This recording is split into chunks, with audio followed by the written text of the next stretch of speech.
Malaikat ini memiliki 2.400 sayap, yang satu sayapnya setara dengan 1.200 sayap malaikat Israfil.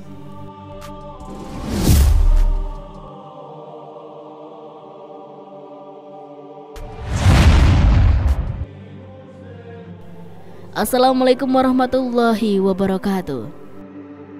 Sobat, seberapa besar malaikat pemikul arsy? Inilah rahasia di balik arsy Allah. Allah Subhanahu wa Ta'ala menciptakan malaikat dari nur atau cahaya. Namun, rupa dan sifat mereka beraneka ragam. Jumlah mereka sangat banyak dan memiliki tugas bermacam-macam pula. Dari banyaknya jumlah malaikat, ada yang memiliki wujud sangat besar dan tinggi, yaitu malaikat pemikul arsy. Dalam hadis yang diriwayatkan Imam Al-Muzani diterangkan, artinya Allah itu maha tinggi di atas arsy-Nya, terpisah dari makhluknya. Dan Allah itu ada, bukan sesuatu yang tidak ada, bukan sesuatu yang hilang. Wujud malaikat pemikul arsy, halamat al-arsy, termasuk tanda kebesaran dan keagungan Allah Subhanahu wa Ta'ala. Hadis dari Jabir bin Abdillah disebutkan bahwa malaikat pembawa singgasana arsy memiliki ukuran antara bahu dan telinganya sejarak 700 tahun perjalanan burung. Rasulullah SAW bersabda, artinya Allah Subhanahu wa Ta'ala memberi saya izin untuk menjelaskan ciri-ciri malaikat pemikul arsy, yakni kedua kaki paling rendah di tanah, tanduknya ada di atas arsy, jarak antara ujung telinga dan bahunya adalah sekitar 700 tahun sejauh terbangnya burung. Mereka selalu bertasbih. Hadis riwayat At-Tabrani. Hadis lain menyebutkan bahwa sayap malaikat pemikul arsy ini jauh lebih besar dan lebih banyak dibanding sayap malaikat Jibril dan Israfil. Malaikat Jibril mempunyai 600 sayap. Apabila dibuka satu sayap maka gelaplah seluruh bumi ini.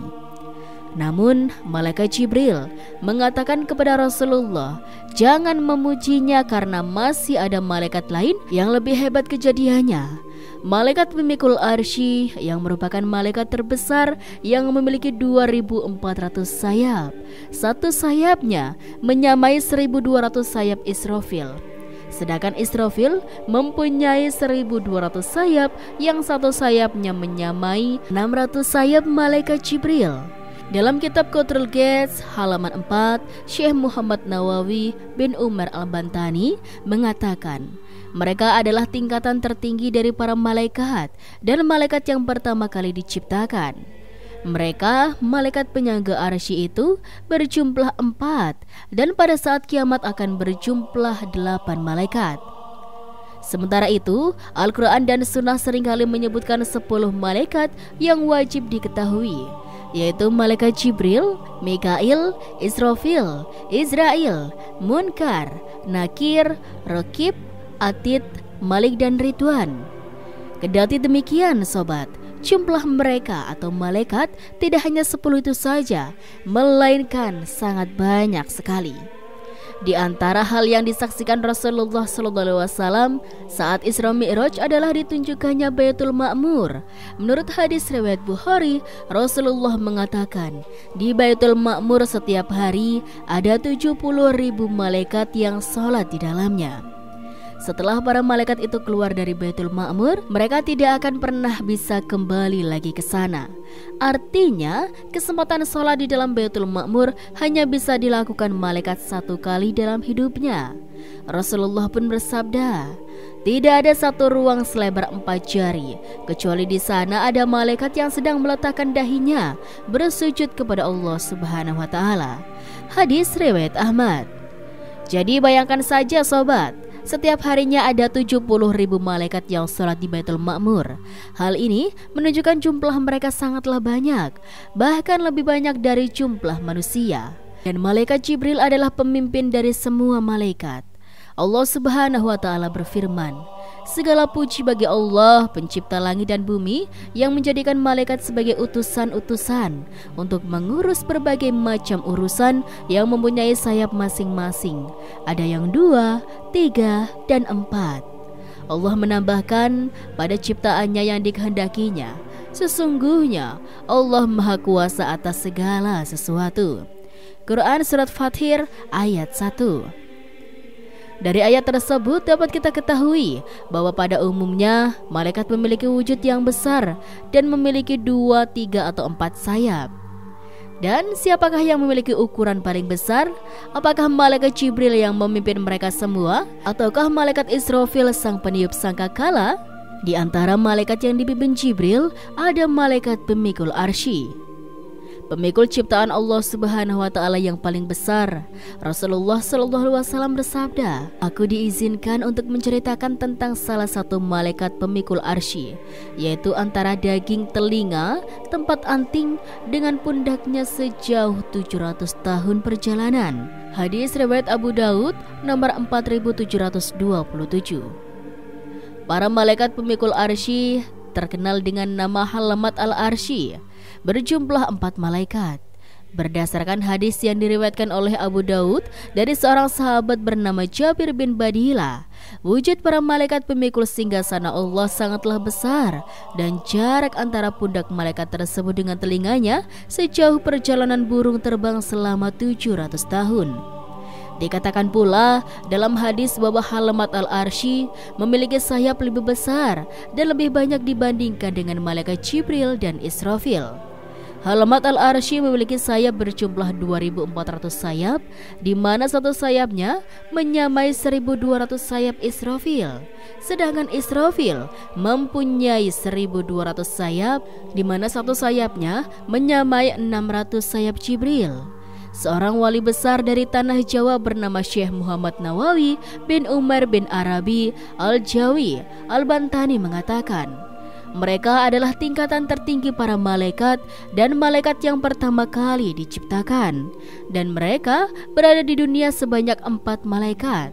Pada saat kiamat akan berjumlah 8 dengan bentuk kambing hutan. Jarak antara telapak kakinya sampai lututnya sejauh perjalanan 70 tahun burung yang terbang paling cepat.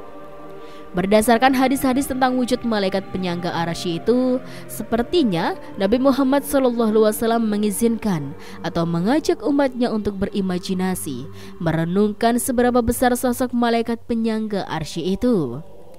Beliau, Nabi Muhammad SAW, memberikan kita beberapa petunjuk atau clue untuk mengajak umatnya merenungkan betapa besarnya wujud malaikat itu.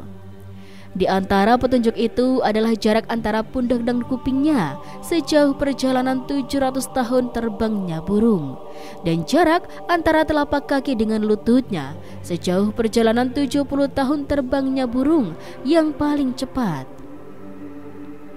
Apabila diasumsikan struktur fisik utama malaikat menyerupai manusia yang memiliki bagian utama yaitu kepala, badan, kaki dan tangan, serta proporsinya diasumsikan menyerupai manusia yang jarak antara daun telinga dan bahu manusia sekitar 10 cm, dan apabila diasumsikan rata-rata tinggi manusia adalah 150 cm, maka jarak antara daun telinga dengan bahu berbanding tinggi rata-rata manusia adalah 1:15. Apabila antara daun kuping dengan bahu malaikat itu berjarak 700 tahun perjalanan, maka wujud malaikat itu sama dengan 15 kali 700, yaitu 10.500 tahun terbangnya burung. Apabila jarak antara bumi dan langit pertama adalah 500 tahun perjalanan burung, dan apabila jarak antara tiap 7 langit ditambah jarak antara langit ke-7 dengan kursy, kemudian antara kursy dengan samudra, serta jarak antara samudra dengan arsy masing-masing adalah 500 tahun perjalanan burung. Seperti dijelaskan dalam beberapa hadis, maka jarak antara bumi dengan arsy adalah 10 kali 500 dikurangi 5.000 tahun perjalanan burung.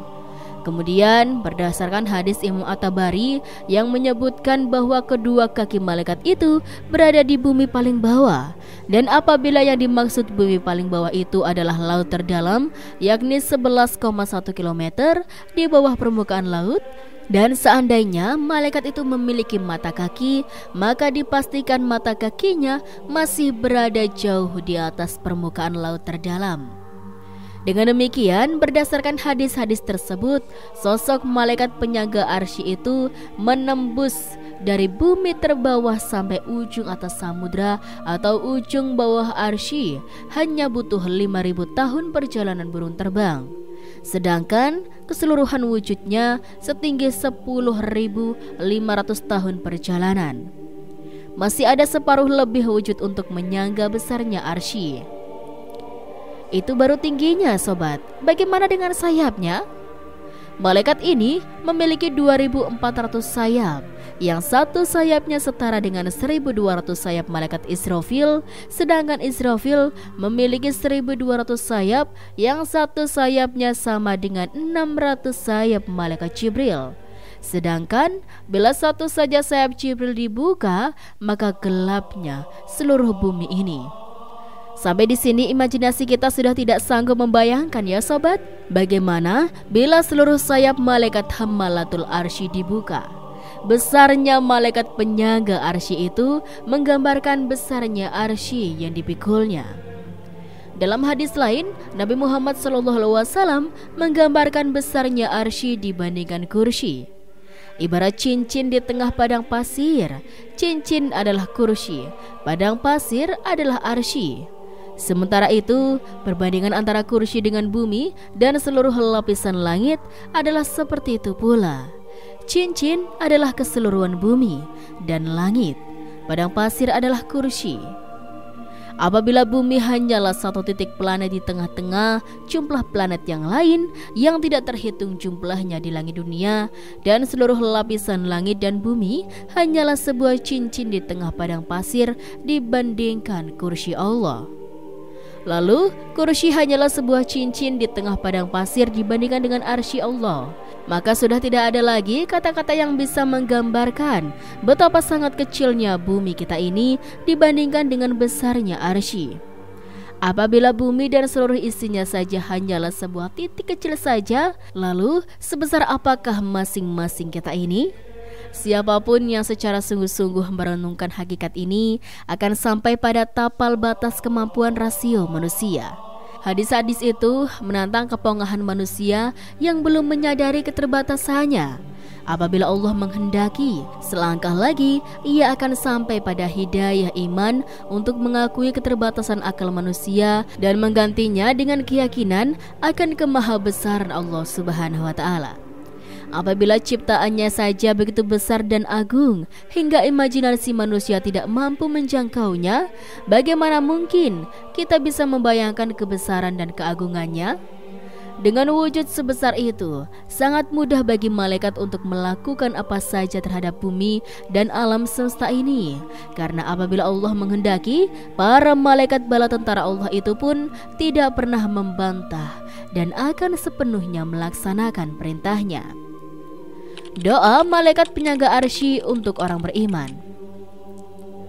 Pakar tafsir Al-Quran, pengasuh pondok pesantren Bayit Al-Quran, Pusat Studi Al-Quran, Kiai Haji Dr. Syahrullah Iskandar saat mengisi kajian kitab Min Wahyil Quran karya Syekh Yasin Muhammad Yahya di Masjid Bait Al-Quran, beliau mengatakan bahwa ada malaikat Hammalatul Arsy atau penyangga arsy, dan ada malaikat yang berada di sekitar arsy.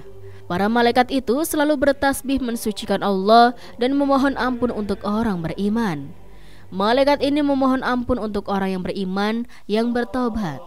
Kalau kaum beriman dimohonkan ampunan oleh malaikat itu, berarti derajat orang yang didoakan malaikat itu di atas rata-rata.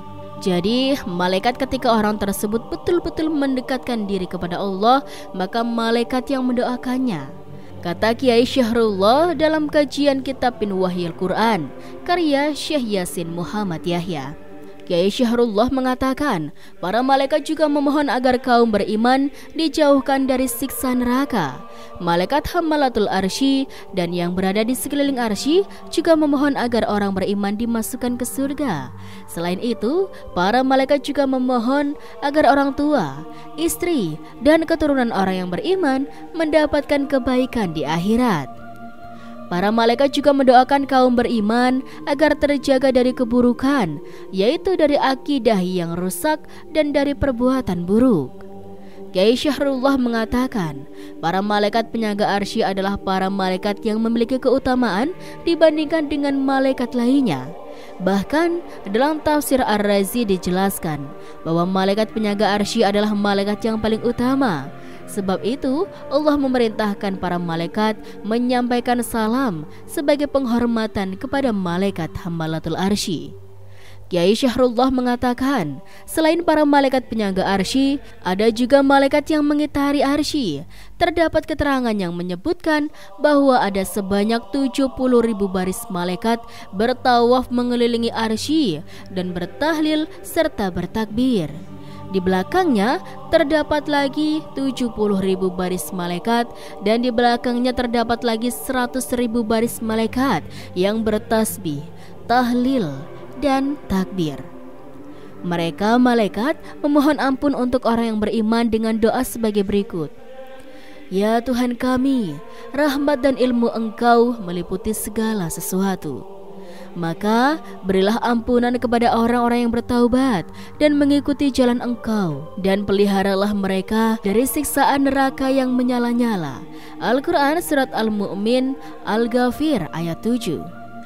Ya Tuhan kami, dan masukkanlah mereka ke dalam surga Aden yang telah Engkau janjikan kepada mereka, dan orang-orang yang soleh di antara bapak-bapak mereka dan istri-istri mereka dan keturunan mereka semua.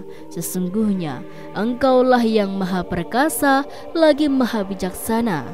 Al-Quran Surat Al-Mu'min Al-Ghafir ayat 8. Dan peliharalah mereka dari balasan kejahatan, dan orang-orang yang Engkau pelihara dari pembalasan kejahatan pada hari itu. Maka sesungguhnya telah Engkau anugerahkan rahmat kepadanya, dan itulah kemenangan yang besar. Al-Quran Surat Al-Mu'min Al-Ghifar ayat 9. Wallahu alam. Dan itulah sobat sedikit kisah kali ini. Kurang lebihnya Rizky mohon maaf, dan sampai jumpa lagi di cerita berikutnya ya sobat. Sekian dari Rizky, wassalamualaikum warahmatullahi wabarakatuh.